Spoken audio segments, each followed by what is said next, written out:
Je suis sûre que s'il y avait plus de castors sur le Rhône, il n'y aurait plus d'inondations. Grâce à leur barrage qui retiendrait l'eau, quoi. Moi, Camille, je l'aime bien. C'est ma sœur, 14 ans. Mais quand elle dit ce genre de conneries en classe, faut pas qu'elle s'étonne de se prendre une tôle. Et la honte. En même temps, mon père dit presque la même chose. Je comprends pas qu'on soit inondé avec le barrage juste à côté, il pourrait quand même retenir la flotte. Bon, mon père, heureusement, il parle pas de castor. Mais il est pas plus crédible.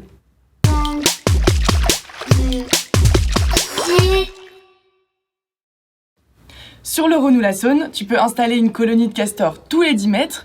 La moindre petite crue balayera tous leurs mignons petits barrages en petit bois. C'est une évidence.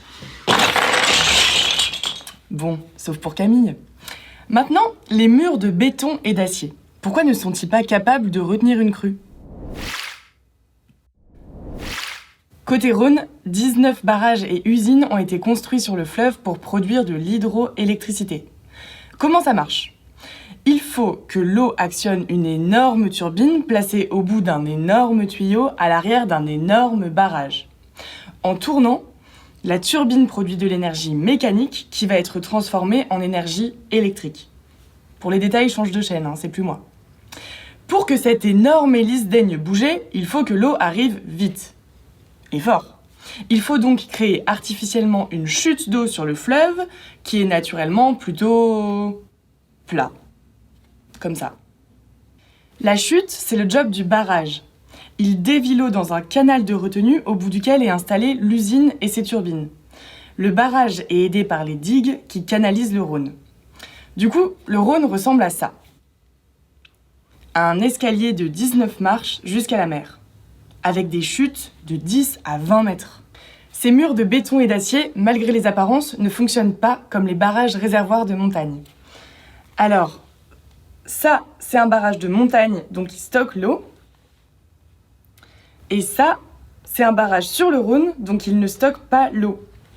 Il dérive l'essentiel de la flotte pour qu'elle soit turbinée dans l'usine. Et en cas de crue, il laisse passer l'eau sans modifier le débit naturel du fleuve. Il ressemble alors à des moulins au fil de l'eau.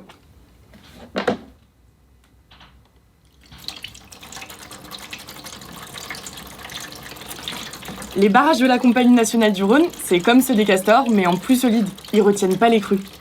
Je veux dire ça à mon père, il sera convaincu direct. Et à Camille, elle kiffe grave les castors. Elle est un peu chelou. Reprenons pour Camille, je suis pas sûre qu'elle ait bien compris. Camille, en cas de crue, par où l'eau passe ? Par-dessus le barrage. Non Camille, sers-toi de ton cerveau. À côté du barrage. Non Camille, les digues empêchent l'eau de déborder, elles la canalisent, t'as pas écouté ? Le barrage s'ouvre et laisse passer l'eau. Camille. C'est bien Camille, t'as raison. Mais ça suffit pas comme réponse, désolé. Tu vois, en cas de crue, le rôle du barrage s'inverse. Il s'ouvre pour dériver le trop plein d'eau dans le Rhône sauvage. Là. Pourquoi ? Parce que l'usine hydroélectrique ne peut pas tout turbiner. L'eau s'écoule alors dans ce bras, qui peut même déborder. On retrouve un écoulement quasi naturel du fleuve. Le barrage, lui, est devenu aussi neutre qu'un Suisse. Et en cas de grosse crue, la production électrique alors diminue. Elle peut même s'arrêter.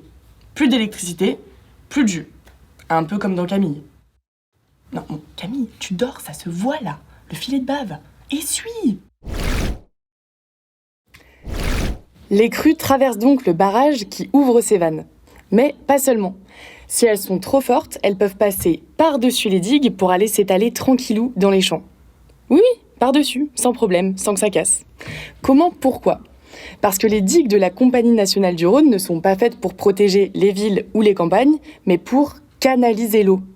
Elles peuvent contenir une montée des eaux, mais doivent aussi les laisser s'étaler dans les espaces sans danger, comme les prés, les champs. Elles ont donc très localement des parties moins hautes, pour que le Rhône en crue puisse passer. Le terme technique, un déversoir. Bon, Camille, je sais que c'est chiant là, mais tu ronfles carrément, ça s'entend. Pour résumer, la Compagnie nationale du Rhône n'a pas construit de digues tout au long du fleuve. Le Rhône conserve des zones naturelles qui alternent avec les parties endiguées, là où sont installées les usines hydroélectriques. Et contrairement aux idées reçues, les barrages et les digues ne retiennent pas les crues. C'est pas leur job. Je répète pour mon daron, les barrages ne sont pas là pour arrêter les crues. Oh, je viens de réveiller Camille. Bon, je vais lui redonner son castor parce qu'elle en a besoin pour se rendormir. À 14 ans, un doudou sérieux. Ah non, peut-être pas celui-là en fait, il est vraiment trop doux.